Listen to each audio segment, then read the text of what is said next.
देखो हम लोग क्या पढ़े थे, पहले इतना देखो। हम लोग पिछले क्लास में क्या पढ़े थे? Edward Jenner and the smallpox vaccine. Edward Jenner एक साइंटिस्ट हैं जिन्होंने स्मॉल पॉक्स की वैक्सीन बनाई थी, है कि नहीं? ये हम लोग पढ़ चुके थे। Edward Jenner and the smallpox vaccine, ये हम लोग पढ़ चुके थे। हमको पढ़ना था आवर साइंटिफिक हेरिटेज। हेरिटेज मतलब विरासत, पीछे से जो चीज़ मिलती है उसको क्या बोला जाता है? हेरिटेज। समझिए, आवर साइंटिफिक हेरिटेज, हमारी क्या है? वैज्ञानिक की विरासत, मतलब वैज्ञानिक पीछे से क्या चढ़ते चले आ रहे हैं, पहले लोग क्या करते थे उसके बारे में बता रहा। देखो, लॉन्ग बिफोर मॉडर्न वैक्सीन, आजकल जो वैक्सीन आ रही है उससे बहुत पहले, उससे बहुत पहले। लॉन्ग बिफोर मॉडर्न वैक्सीन मतलब आज तो टीका लग रहा है, वैक्सीन इंजेक्शन लगता है कि नहीं? इन सबसे बहुत पहले क्या करते थे? India had a tradition, India के पास एक ट्रेडिशन थी। ट्रेडिशन मतलब परंपरा, मतलब करते थे लोग, क्या करते थे? मेथड कॉल्ड वायरुलोशन, उस मेथड को क्या बोलते हैं? Variolation. To protect against small pox, जो कि स्मॉल पॉक्स से बचाती थी। एक मेथड करते थे, उसका नाम क्या है? वायरुलेशन। वायरुलेशन, या उनको स्मॉल पॉक्स से बचा लेती थी। स्मॉल पॉक्स में क्या होता है? शरीर में दाना निकल जाता है छोटा छोटा, है कि नहीं? स्मॉल पॉक्स उसी को बोलते हैं। छोटी माता बड़ी माता, सभी लोग पहले दवा नहीं लेते थे इसका, सोचते थे माता जी निकल गई हैं तो क्या दवा लें। समझ गए? खाली भूख जाड़ करवाते, पूजा करवाते थे सभी कि इसको इसको ही भगवान को रूप हो गया है, इसको माता जी निकल गई है। समझ गए? ऐसे करते थे लोग। लेकिन जो थोड़ा पढ़े लिखे थे वो कौन सा प्रोसेस यूज करते थे? वायरुलेशन। उसी में डेथ हो जाएगा, माता जी निकली है, डेथ हो जाएगा कि कुछ दवाई वाई नहीं होगा, है कि नहीं? वायरुलेशन का प्रोसेस क्या होता था? इसमें देखो बता रहा है, it involve using material from a smallpox source. इसमें क्या होता था?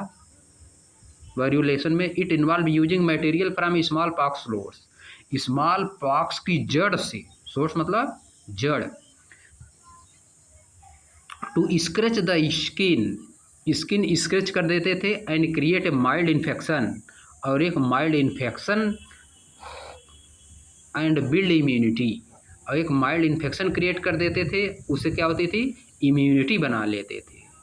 People who perform this practice were known as टीकेदार, ये प्रैक्टिस जो लोग करते थे उसको क्या बोला जाता था? टीकेदार। तो होता था क्या? स्किन पे बना लिया जाता था, ये बीमारी ना हो, स्मॉल पॉक्स वाली बीमारी ना हो, इसके लिए उसी का पहले कुछ, जो स्मॉल पॉक्स जिसको हुआ है, ठीक ना, उसका निकाल के स्मॉल पॉक्स वाला उसकी जड़ से डाल दिया जाता था। अगर इंग्लिश जानना चाह रहे हो, the obsolete process of inculcating a susceptible person with material taken from a bacillus of a person who has smallpox। जिसको सोच रहे हो कि कभी भविष्य में हो सकता है स्मॉल पॉक्स, जिसको पहले से हो चुका है, उसमें से निकाल के उसकी स्किन में थोड़ा सा लगा देते हैं, डाल देते हैं, स्क्रैच करके स्किन उसी स्किन में डाल देते हैं। समझिए, इसमें क्या किया गया?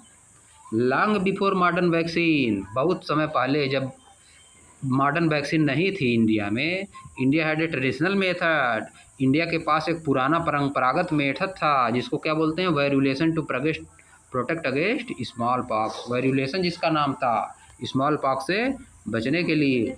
It involve using material from small pox, इसमें क्या होता था? स्मॉल पॉक्स का मटेरियल यूज किया जाता था, स्मॉल पॉक्स और उसकी जड़ से, to scratch the skin, skin scratch करके, स्किन स्क्रैच करके उसकी जड़ से स्मॉल पॉक्स का छोटा सा पार्ट निकाल लिया जाता था, and create a mild infection and build immunity, और थोड़ा सा इन्फेक्शन क्रिएट करके इम्यूनिटी बना दिया जाता था, इम्यूनिटी हो जाती थी दूसरे में। People who perform this practice were known as टीकेदार, जो ये एक्टिविटी करता था उसको क्या बोलते थे? टीकेदार बोलते थे। आगे देखो, थिंक लाइक ए साइंटिस्ट, एक साइंटिस्ट की तरह सोचिए, एक साइंटिस्ट की तरह सोचिए। क्या सोचना है? देखो, जेनर ऑब्जर्व्ड दैट, क्या है? जेनर ने ऑब्जर्व किया दैट मिल्क मेट्स मतलब जो मिल्क देती, who had cow pox, cow pox है, वीट who had cow pox did not catch small pox likely because the two viruses are related. जिसको काउ पॉक्स हुआ है उसको जो है स्मॉल पॉक्स नहीं होता था, उसको स्मॉल पॉक्स नहीं होता था। क्यों? क्योंकि दोनों को वायरस लगभग एक ही है, एक का वायरस थोड़ा हल्का रहेगा, दूसरे का वायरस थोड़ा तगड़ा रहेगा। अब देखो इसे क्या निकाले, हाइपोथेसिस कंटेंट इन द पस ऑफ काउ पॉक्स। जो काउ पॉक्स का जो पस होता था, blister protect people from small pox, वह लोगों को स्मॉल पॉक्स से बचाता था। बात समझ गए? कंटेंट इन द पस of cow pox blister, cow pox की ब्लिस्टर में जो पस होता है, पस मतलब वो क्या होता है? पस मतलब समझ रहे हो? अरे उसी में नहीं होता, जैसे को मान लो जल गया, कोई झलका पड़ गया तो अंदर उसके नहीं रहता है लिक्विड, उसी को बोलते हैं प्लस। उसी को क्या बोलते हैं? प्लस। पस उसी क्या बोलते हो? पस। उसे क्या बोलते हो? पस। कंटेंट इन द पस ऑफ काउ पॉक्स ब्लिस्टर। और काउ पॉक्स ब्लिस्टर क्या है? जो वही फूल जाता है, जैसे झलका पड़ जाता है तो फूल जाता है ना, वही है काउ पॉक्स ब्लिस्टर। वही क्या है? तो जो फूला रहेगा, जैसे फोड़ा हुआ है तो उसके अंदर कुछ रहता है ना, जब जल जाते हो तो फूल जाता है तो उसके अंदर कुछ रहता है कि नहीं? फूटने पे निकलता है कि नहीं? पानी निकलता है, उसी को पस बोलते हैं, उसी को पस बोलते हैं। और जो फूला हुआ है उसी तरह होता है काउ पॉक्स ब्लिस्टर, जिसको हुआ रहता है काउ पॉक्स उसी तरह होता है काउ पॉक्स ब्लिस्टर, उसको बोला जाता है। जो फूल जाता है उसको क्या बोलते हो? Cow pox blister. जिसको काउ पॉक्स हुआ रहेगा उसके शरीर पे छोटा छोटा दाना निकल जाएगा, उसी दानवे को क्या बोलते हो? Cow pox blister. और जो अंदर रहता है उसको क्या बोलते हैं? पस। समझ गए? अब देखो, कंटेंट इन द पस of cow pox blister protected people, वह लोगों को बचाता है फ्रॉम स्मॉल पॉक्स से। जो उसके अंदर पस है, काउ पॉक्स ब्लिस्टर के अंदर जो पस है वह किससे लोगों को बचाता है? स्मॉल पॉक्स से। इससे यही निष्कर्ष निकला, जिसको काउ पॉक्स हुआ है उसको स्मॉल पॉक्स नहीं हो रहा है, तो उससे क्या निष्कर्ष निकाले साइंटिस्ट? उससे ये निकाले कि जिसके अंदर काउ पॉक्स का ब्लिस्टर है उसको स्मॉल पॉक्स नहीं होगा। अब देखो आगे क्या दिया है, एक्सपेरिमेंटेशन में क्या दिया, एक्सपेरिमेंट कर रहा है। He tested this by injecting cow pox saps into a boy. अरे देखो घुसा रहा है काउ पॉक्स का सैप, वही पस घुसा रहा है इसको बॉडी में, एक बॉय में, who later showed no illness, जिसको बाद में कोई बीमारी नहीं हुई, when expose to smallpox, जब स्मोक, क्योंकि स्मॉल पॉक्स से उसके अंदर हो गया ना, स्मॉल पॉक्स के लिए जो चाहिए उसके अंदर चला गया, स्मॉल पॉक्स से बचने के लिए जो चाहिए उसके अंदर चला गया ना, उसको टीका मिल गया। उसको क्या मिल गया? टीका, इंजेक्शन लग गया। देखो घुसा रहा है उसके अंदर, काउ पॉक्स वाला घुसा देगा तो स्मॉल पॉक्स इसको नहीं होगा।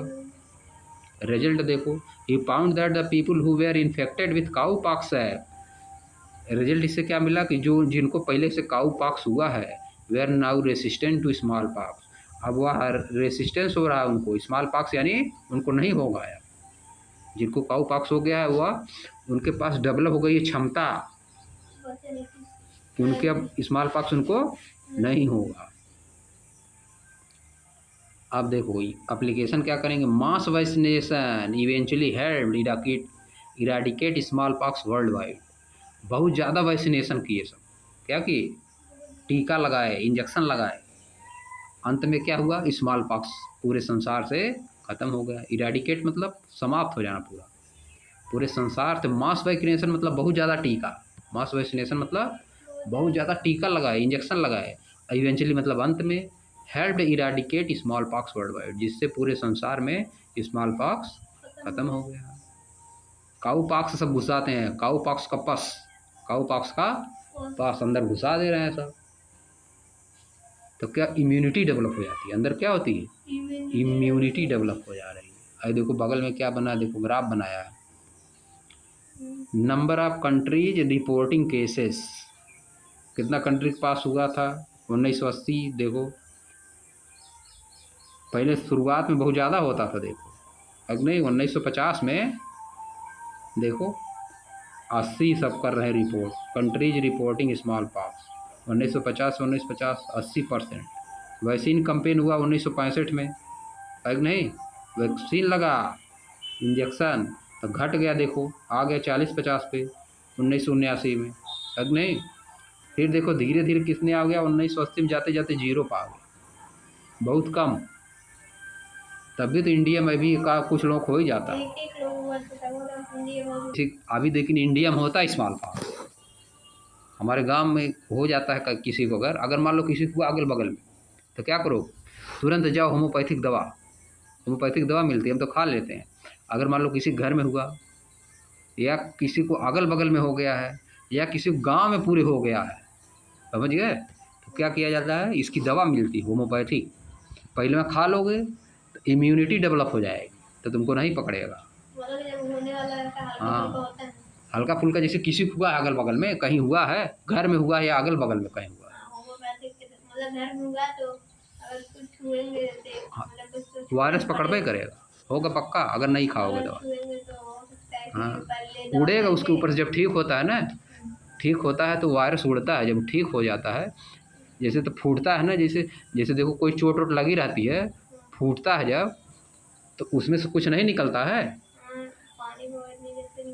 जैसे ठीक जब हो जाता है तब उड़ता है वायरस, जैसे जिसको हुआ शुरुआत में, जैसे स्मॉल पॉक्स या चिकन पॉक्स हुआ है, छोटी माता बड़ी माता हुआ है, जब तक उसको हुआ रहेगा तब तक तो नहीं होगा, लेकिन जब उसका ठीक होने वाला रहेगा तब फैलेगा, तब फैलाएगा, क्योंकि तब उड़ता है उसका वायरस, समझिए। अब पहले से दवा खाए रहते हैं तब नहीं होता है, इम्यूनिटी डेवलप हो जाती है।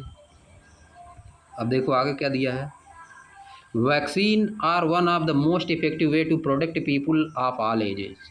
वैक्सीन एक सबसे इफेक्टिव मेथड है, तरीका है, जिससे पूरे लोगों को बचाया जा सकता है, सभी एज के लोगों को बचाया जा सकता है, from infant to the elderly, छोटे से लेके बड़े लोगों को, अगेंस्ट मेनी सीरियस डिजीज, बहुत सीरियस डिजीज के विरुद्ध बचाया जा सकता है।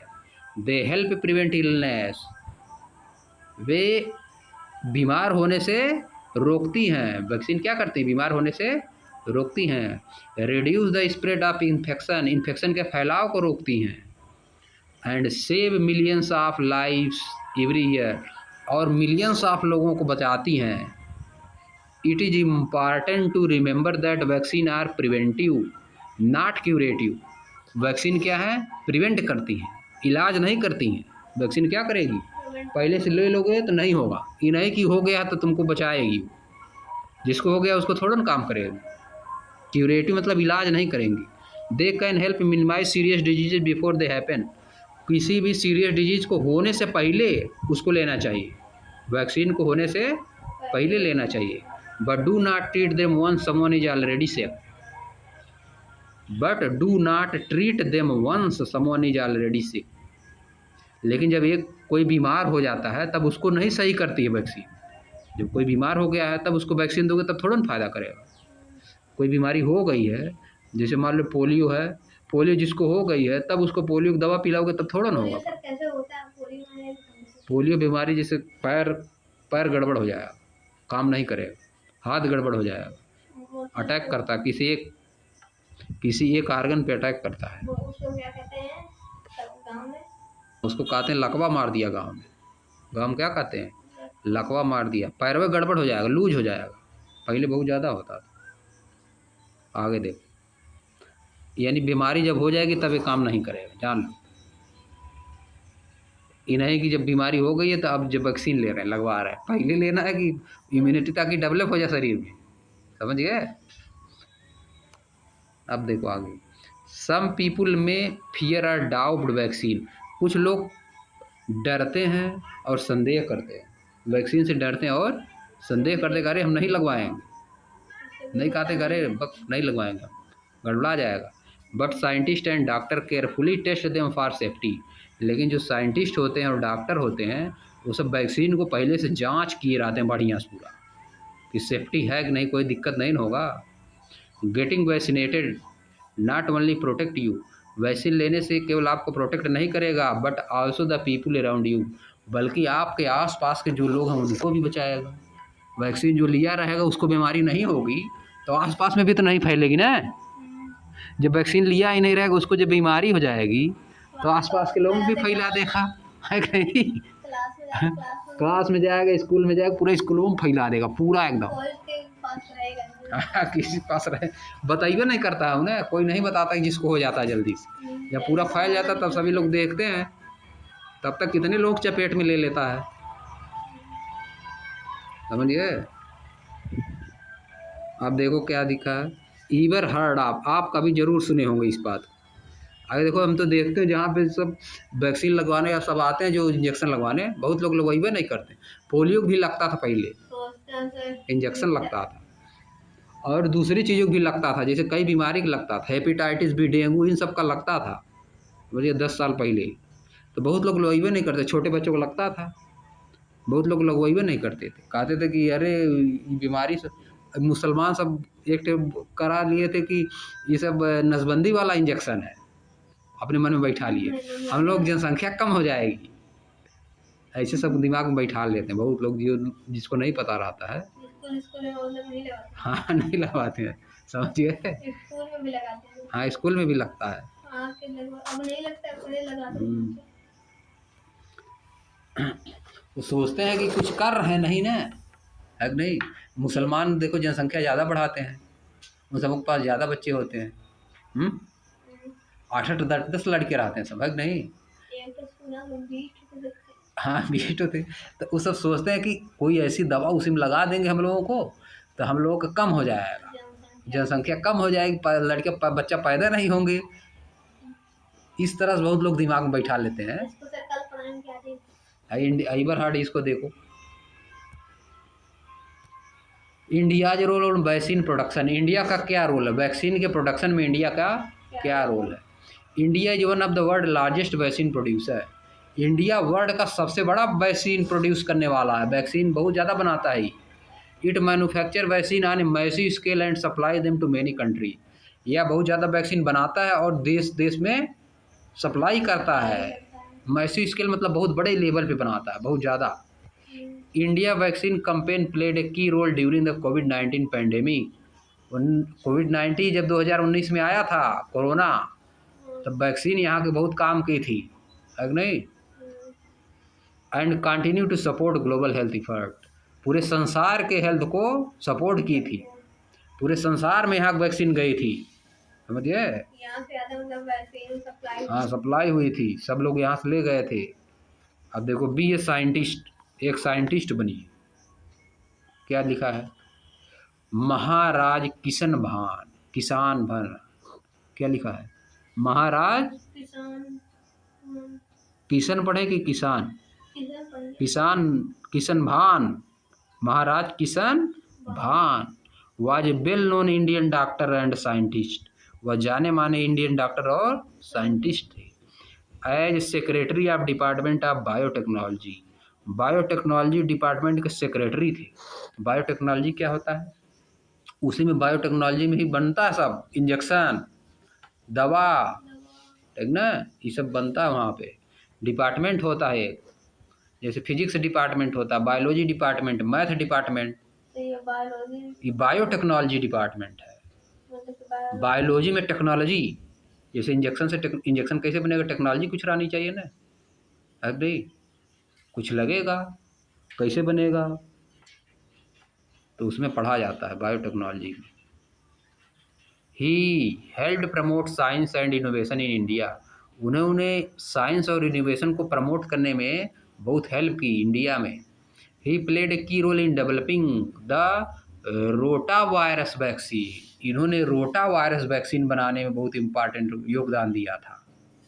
विच प्रोटेक्ट चिल्ड्रेन फ्रॉम डायरिया, जो कि डायरिया से बचाता है, बच्चों को डायरिया से बचाता है। देखो एक प्रश्न आ गया, कौन सा वैक्सीन है जो डायरिया से बचाता है बच्चों को? Rotavirus vaccine. He believed in using research to create affordable health care. वह इसमें विश्वास करते थे कि रिसर्च करने से हेल्थ जो है सस्ता हो जाएगा, अफोर्डेबल हेल्थ केयर, लोगों को सस्ती सस्ती दवाएं मिलने लगेगी, आराम से लोग काम होगा, हेल्थ बढ़िया हो जाएगा।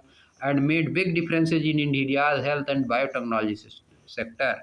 इससे इंडिया के हेल्थ में और बायोटेक्नोलॉजी सेक्टर में बहुत ज़्यादा डिफरेंस आ जाएगा, उन्नति हो जाएगी। अब नहीं, बायोटेक्नोलॉजी में क्या होता है, दवाएं बनती हैं, इंजेक्शन बनता है, ठीक ना, तरह तरह के प्लांट भी बनते हैं, जैसे सीड्स बनता है, हाँ, जिससे ज़्यादा पैदावार होती है, ये सब होता है, नई नई चीज़ बनती है, फर्टिलाइजर्स बनता है, लेकिन खराब होता है, केमिकल रहता है, हाँ केमिकल रहता है, समझिए, ये सब देखो होता है इसमें। अब हम लोग आगे पढ़ेंगे ट्रीटमेंट ऑफ डिजीज, आज नहीं पढ़ेंगे, हम लोग कल पढ़ेंगे।